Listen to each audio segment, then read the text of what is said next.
The need to feel safe in the workplace is something that a lot of employees and company leaders crave. Yet, we don't know how to create this environment. If you think we spend the majority of our time in the office or working, so why would you not want that space to be comfortable, accommodating, and safe? This lesson we're going to explore what the term safe means and how a person can be safe in a workplace. We're going to explore these terms and approaches to give you practical and theoretical knowledge so that you can build and encourage this environment in your workplace. High standards in a context where there is uncertainty or interdependence, or both, combined with a lack of psychological safe, comprise a recipe for suboptimal performance. And if you don't know what this means right now, don't worry, it's going to make sense at the end of this lesson, and you can come back to this quote and see how this makes sense. Today is lesson 4, and we are going to look at psychological safety. The topics we're going to explore include psychological safety explained, so you know what the terms and why this is needed. Then the second half of this lesson is going to be really practical. This is a workshop that I've done with my employees in the past, and it has a real focus on leaders and managers. So I want to show you how you can conduct this, how you can use it in your own business, and then how I would go about each slide. Okay, so let's start with the first section. A team feels psychologically safe to its members when they share the belief that within the team, they will not be exposed to interpersonal or social threats to their self or identity, their status or standing, and to their career or employment. When engaging in learning behaviors, such as asking for help, seeking feedback, admitting errors or lack of knowledge, trying something new, or voicing or work-related dissenting views. Interpersonal or social threats are things like being branded as negative, or ignorant, incompetent, or disruptive, being someone who is ridiculed, rejected, blamed. And when there is this environment, people feel like they are under threat when they cannot be open and be themselves. According to Medium, research has shown that the absence of such threats is strongly associated with team members bringing their whole selves to work, expressing their creativity, talents, and skills within self-censoring and self-silencing, and learning actively on the job in order to develop their capabilities. Psychological safety relates to a person's perspective on how threatening or rewarding it is to take interpersonal risks at work. For instance, is this a place where new ideas are welcome and built upon, or picked apart and ridiculed? Will my colleagues embarrass or punish me for offering a different point of view, or will they admit that they don't know and they would like to find out more? So this is where psychological safety comes into play. A key difference is that psychological safety is thought to be experienced at the group level. Most people on a team tend to have the same perspective of it. So this means as a group, people will say yes, psychological safety is present, or no, it is not. While trust usually relates to interactions between individuals or parties. So as a collective, we need to decide if our team has this in place or not. So let's look at the impact that this has on a team.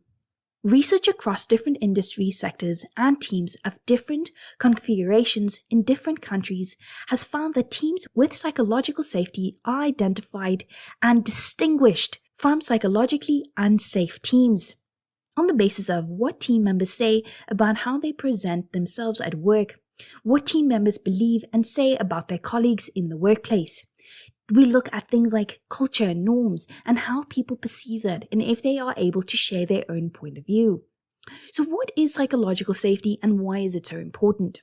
Well, the concept of psychological safety in the workplace was first identified by organizational behaviorist scientist Amy Edmondson, and she wrote this paper, Psychological Safety and Learning Behavior in Work Teams.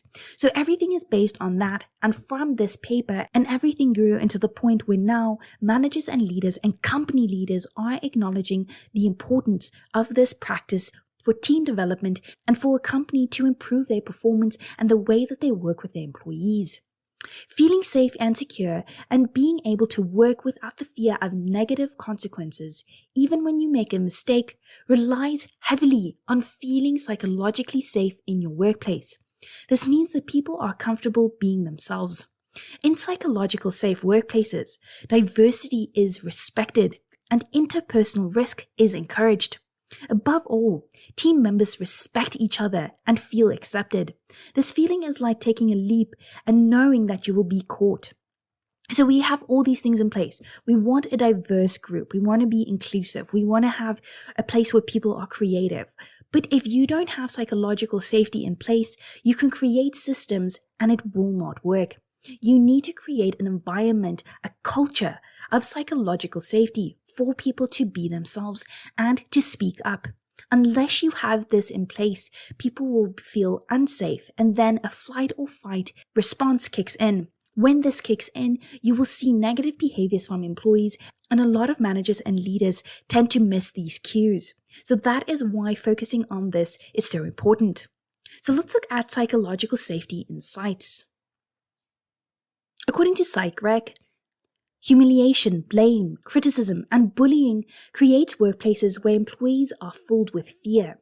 This kind of psychological unsafe environment doesn't get the best out of people. Workers are too busy watching their own backs and frightened of putting the wrong foot forward. And this way, teams are unproductive, they don't want to be at work, and the team as a collective is not working. They don't share ideas and they tend to shut down. We also see self-isolation and burnout in these types of environments. When there is an experience of lack of trust, respect, and conflict, people feel stressed. And as we said, stress costs the company money. When people stress, they burn out. And when they burn out, they're not going to be at work. So all of this ties in. So when you feel stressed out, your brain triggers the hormone that supports your flight or flight response. This means that we have bad mental health, and this impacts us so negatively as people, as managers, leaders, and as employees. A psychologically safe workplace is the opposite. An environment where people are encouraged to understand each other's point of view, understand each other's strengths and weaknesses, and support each other is a way for people to come together, offer ideas, and for a team to flourish. So let's look at the key elements that comes with psychological safety.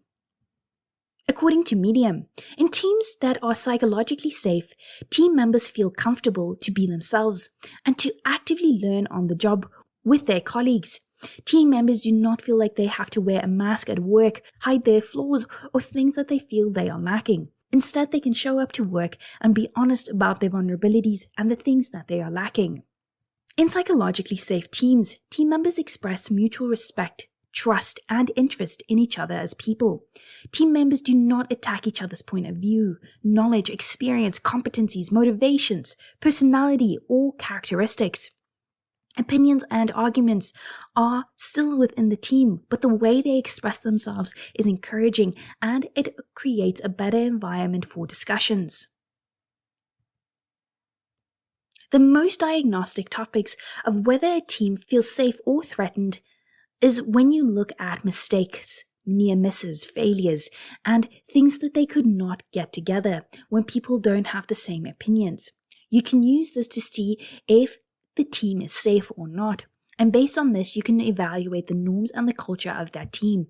It comes down to the collective behavior of a group. And with that, if the collective behavior is safe, you will change the norms and the culture of that team. So we need to have a collective movement in order to make this something that will stick long term. So let's look at the benefits of psychological safety and why this is something you need to invest in. In a workplace that has high levels of psychological safety, employees are more likely to stay in their jobs for longer rather than look for new opportunities. They will recommend the workplace because they feel safe and they think this is a great place to work. Because a lot of companies don't have this in place, people will look for companies that has this so that they can commit long term. A team works best when everyone is communicating and collaborating properly. Unfortunately, poor levels of psychological safety in the workplace can prevent just this. A workplace that has high levels of psychological safety will encourage more communication, working together, honesty, and coming up with great solutions to basic problems that the team is facing. Mental health is linked to an employee's physical health. A workplace with high levels of psychological safety can give employees a healthier state of mind, and by extension, better physical health. A toxic environment will mean that people get sick often, they are absent from work, and this creates a toxic environment overall because it influences the way people perceive work and how they perceive the team. So you have a lot more benefits to psychological safety than drawbacks. Employees who feel safe in the workforce will be more productive compared to the employees who are left in a toxic workplace. So that is why you need to do this. If nothing else, this is going to help your company and your team grow. It's going to help your team reach their goals and trust and respect you as a manager and a leader. I'm going to share with you the second half of this lesson, a few examples of what happens when this is not present. And I have a real life example of what I saw in a company. And for me, it was a bit shocking to see the impact that this actually has. So next, I want to give you some practical questions that you can ask in a survey to determine if your employees feel safe or not. So you can use a feature on Google where you can create a survey. It is free to use, and then you can send it out to your employees, get the response in an Excel sheet, and it's great to use the data to present to your managers and leaders if this is something that you want to do for the entire company. Okay, so let's look at the questions that we can ask. First off, the scoring system. So this is just an example. You can create your own one. But for this, 0 will be very unlikely and 10 will be very likely. So they can score anywhere from 0 to 10. So according to Question Pro, these are the questions that they set up, and we're going to use this as the basis for things that you can ask. When you make a mistake, it is pinned on you. So again, you can ask your employees to score. You feel free to discuss issues with your team lead. I am rejected for being different. Risk-taking is not appreciated in my team. Members of my team respect each other. Moving on. Team progress is more important than individual progress. My team believes in communicating on chat than in person. Members of my team share information with me. Lastly, my manager helps me to improve my performance at work. So you can use this to create a questionnaire that will help you a lot to see if your employees feel safe and if they do not. You can adjust the questions as you see fit, and there are a lot more examples that you can research or just Google out. Okay, then just a quick brain break. Sit back, relax, and I'm going to tell you what's coming up in Lesson 5. Lesson 5, we're going to look at virtual team building. It's going to be a fun lesson with a lot of ideas that you can use to create workshops and activities. I hope you are finding the lessons practical enough that you are getting more ideas when it comes to workshops and practically using different elements in your team or business. This is going to be a great time to pause the video, just move around a bit, because the next section is going to look at workshop development. So how we're going to use psychological safety in a practical manner. Okay, with you guys ready, let's move on. So here's the backstory. So I worked in a company that was split into 2 offices. So we had 2 major cities, and within that we had 2 different teams but overlapping departments. So for example, we would have a sales team. Half would be in one city and the other half would in the other city, and they had to collaborate and work together. But the managers in each city were different, so it wasn't a collective thing. So what happened was the one team thrived, and we could not understand why one team was doing a lot better than the other team. So we did some digging, and it came down to how the manager ran the office. And in the one team, psychological safety was present. People could share their opinions. They were being themselves. They were not afraid of failing. They were not afraid of being ridiculed. And in the other team, it was different. People were scared. People were gossiping. People were talking behind other people's back to get back at them. So it was becoming this toxic place, and as a result, people were edgy and they wanted to get back at each other. So same company, 2 different cities, 2 different teams, and it couldn't have been more different. So that is why psychological safety is important, because it comes down to how the manager or leader manages the team, the environment you create, and the tools that you can use to encourage conversations and for your team to work as a unit. So This workshop takes about an hour to 2 hours, depending on how many questions you ask. If you're going to create a worksheet for this, which I do recommend, and then the amount of people that you will have within this workshop. So for this, I'm going to tell you how to approach each page and then hopefully just guide you guys through this. So from this point on, if you want to create a workshop like this, just copy the slides and it will help you a lot. So always start off with, why does psychological safety matter to companies? So the reason here is I want to explain to employees that we are investing in this because we see an issue. We saw that teams are not getting along, team members are not getting along. There's a disconnect between management and leadership. And because of this, we are investigating because you are so important. We want you to feel safe and we want you to feel like you're in an environment where you can thrive. So we looked at 3 specific things for our team.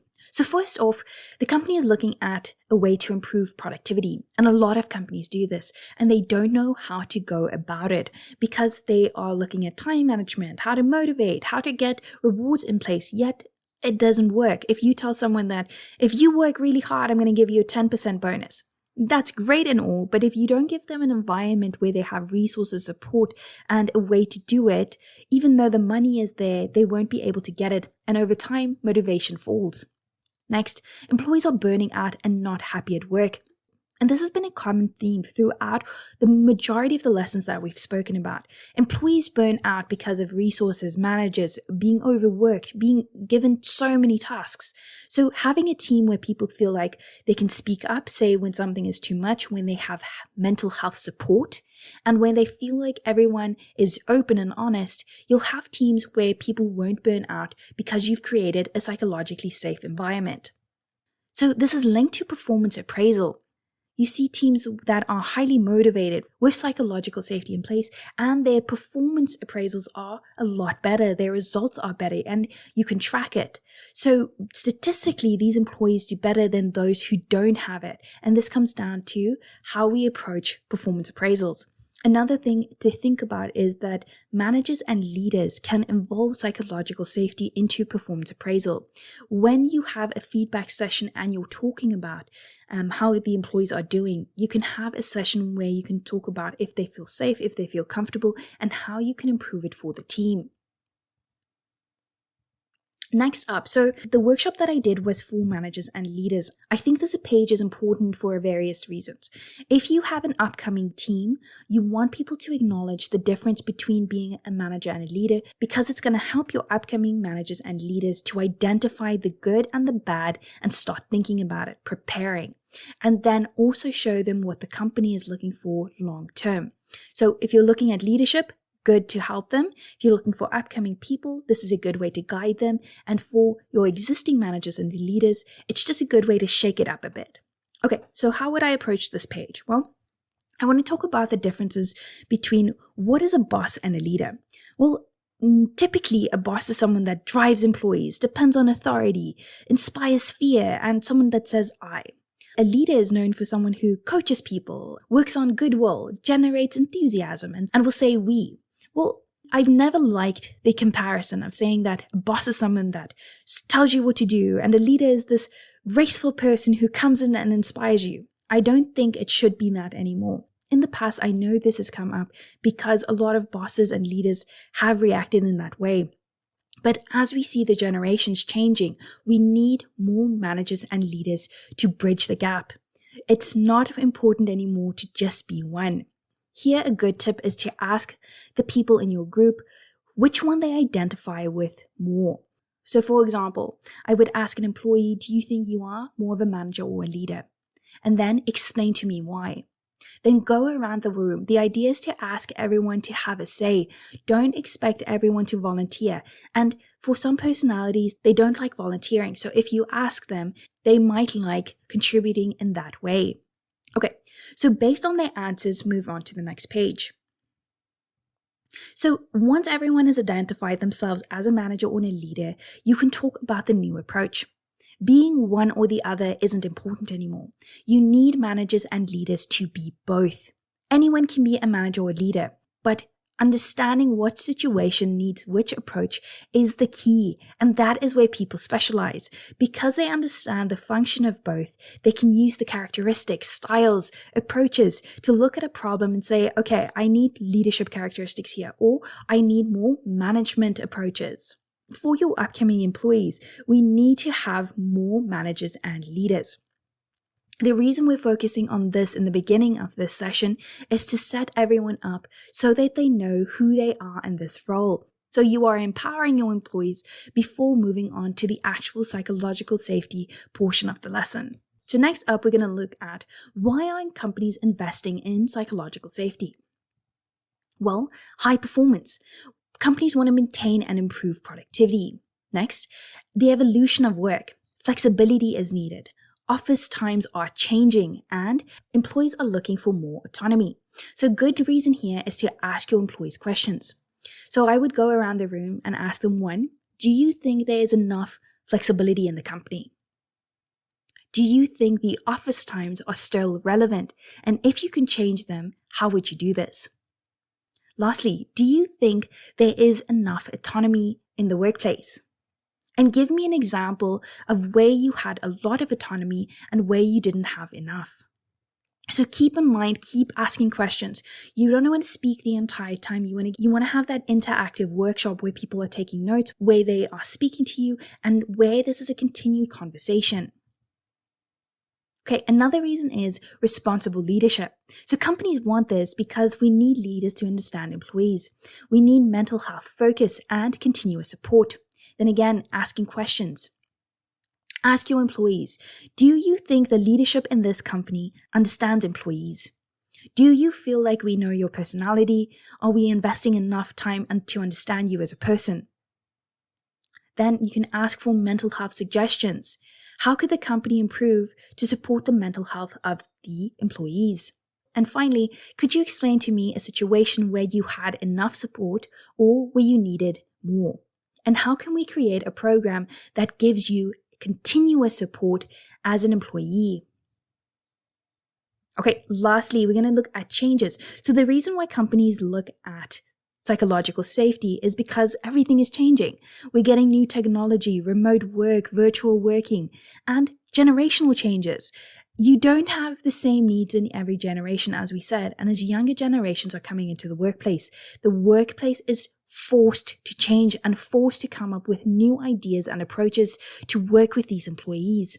So here you can ask questions like, as generations are changing, and you can ask people from different generations how they are perceiving safety, how they are perceiving how things are working in the company, and how things can improve. Here you can use facts about the different generations to ask them if they think it's true, if it's not true, and how they would like to bridge the gap between generations. Next up, we have elements of psychological safety. You have to explain to your employees what interpersonal risk is and what that would look like in the company. After you explain to them the term and how it would look, then ask for examples where they felt they could share interpersonal risk and where they felt like they could not. So things like speaking up, the freedom to speak. Do they think this is something that they have within their team? Mutual respect. Well, this is a touchy one because you need to gauge if people feel like there is enough respect, and you can ask for examples where they felt really respected or where they felt disrespected. So this is a very important one where you can have people write down where they had an opportunity to discuss ideas and thoughts and how it was perceived by managers and their fellow team members. You can also have them vote, is this something that we have, yes or no, and then ask a few people to expand on why that is so or why it is lacking. Finally, there should be no downside to being honest. So in a psychologically safe environment, people should be honest to the point where it sometimes feels bad for us as managers and leaders, but it encourages people to share their thoughts, to be transparent, and in the long term, you'll have a better team because of it. So here you can ask your employees if they feel like they can be honest. So you need to create a safe space for the workplace and give them the disclosure that everything they say within the workshop will stay here. Nothing will be held against them, and it's a place where they can truly be themselves. Okay, so let's look at what psychological safety will look in practice. So, based on the questions that you asked them previously, what do they think of the office hours? Is it flexible? Do they have autonomy? So, here we can relay it back. For a company and a team to be safe, they need to have flexible working. So maybe you have times where people can work remotely, or they can take off the morning and they can work from home. Do you have things like working from home? So the idea is to gauge if the employees care for something like this. And if they do, how would they create an environment where this is practical, where this is something you can use within your team? Next. A coaching culture is needed in a psychologically safe company and team. This means that managers and leaders are being proactive in the way that they coach, but also peer coaching and mentoring is needed. So here you can explain what types of coaching you find in the workplace, the role of each team member, and then discuss how you can create more coaching opportunities. Have a brainstorming session where you can talk about people who are great at coaching, how you can learn different models. And out of this, you can also say that we are going to have a coaching workshop to create this culture. So we've talked about real-time feedback a few times in the past lessons. Real-time feedback means that if you see something, you say something. You don't let it fester or become toxic. You grab the employee aside and you say, hey, I saw you were struggling with something. I just wanted to check in with you. So the idea here is to, one, explain what real-time feedback is to your group, and then talk about where they've wanted more real-time feedback and how they've experienced this if this is something that you guys have done. If not, ask them in situations where they could use this and let them practice with each other. So this is a great idea to have like a little activity in the middle of the workshop where you can have scenarios and people can go up to the front and talk about how they would approach giving real-time feedback, pitfalls, and discuss if that was the best practice for that type of feedback. Okay, so now that we know what it looks like, how do you diagnose if your environment is safe or unsafe? Well, an unsafe environment will look like this. There is a heightened negative emotion. People have heightened negative emotions. People are disappointed or disinterested. They speak about others. Gossiping is a huge sign of this. There's unhelpful banter and joking. People take credit for others' work. And there's stop doing feedback. So here we see people feeling unsafe because nothing is working. So here you can have a voting session. You can either write everything on the board and have everyone vote if they feel like this is something that's happened, or if you have a worksheet, allow your employees to tick off the ones they feel is in the team. Then you can have a group discussion, but you have to be sensitive here. People don't always want to out the way that they feel. So you can have people volunteer to speak about where they felt teams have displayed these behaviors and what that meant to them. Then, if your team feels safe, the following behaviors will be exhibited. People will avoid blaming others. People will be honest and discreet. They will see failure as learning, be vulnerable, and have an approach of a start doing feedback. This is a great way to see if your workplace is safe or unsafe. And again, you can use the brainstorming, a voting session, or allow them to take everything off on the worksheet. The idea is to diagnose the company and team as a group. Again, this has to be a collective decision so that you have the same understanding, and then it comes down to your culture. Out of this, you can see where you guys need to improve, how you can create a plan of action, and follow up workshops. This is so great. Psychological safety is only the starting point for any workshop. Because you have this basis in place, you can expand on the terms, you can expand on the way your culture is built, and you can brainstorm upcoming workshops as a team. So I recommend this as your starting point for a lot of tough workshops because it creates an environment where people feel like they can speak up and they feel safe when they do so. So next up, what is the plan of action? So where do we take it from here? Well, 1, close the say-do gap. So when you say something, do it and get it done. So it's creating that integrity, honesty of everyone is going to be accountable for their actions and for their words. So it's making a collective decision here, today, and now that everyone's going to change their approach. If you see something is wrong, approach it, real-time feedback. And if you say you're going to do something, get it done. Learn from failure. So Create an environment where everyone wants to learn from failure and make that switch now. Everyone needs to accept that everyone's not going to be great at everything. People need to promote peer learning and coaching. And finally, creating check-ins. If you see someone is down, support them. If you see something is wrong, say something. So it's creating a check-in system where people can support each other. So here you have a basic workshop that you can make use of.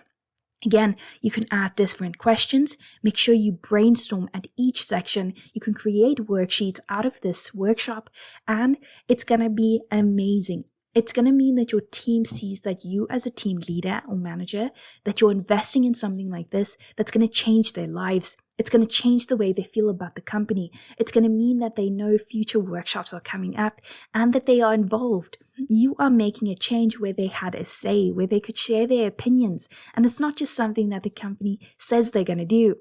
So I love this workshop. I think it's been so beneficial to me and the teams that I've done it with. So I hope you give this a try. And if you do, I would love to hear the results over the next couple of months. Then guys, that is the end of the lesson. Well done for making it to lesson 4. You are halfway through your professional diploma, and I know you guys are getting so excited because you are almost done and you will receive your professional diploma.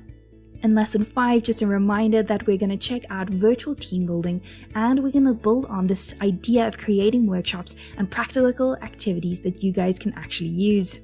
For today's lesson challenge, create a simple survey to see if your employees feel safe. You can use the questions we review during the lesson, or you can research your own. If you feel skeptical about this, take your own bias out of the equation and ask your employees. You have nothing to lose by sending out a survey to gauge how they are feeling. The only thing here is if your team feels extremely unsafe, they won't feel comfortable enough to be honest. So, giving enough research and information about this topic might help them to understand what is happening and why.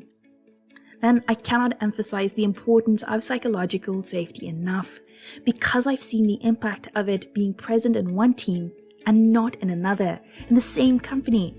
The team with this in place will always outperform the team that does not. So keep that in mind, and then I will speak to you all in lesson 5.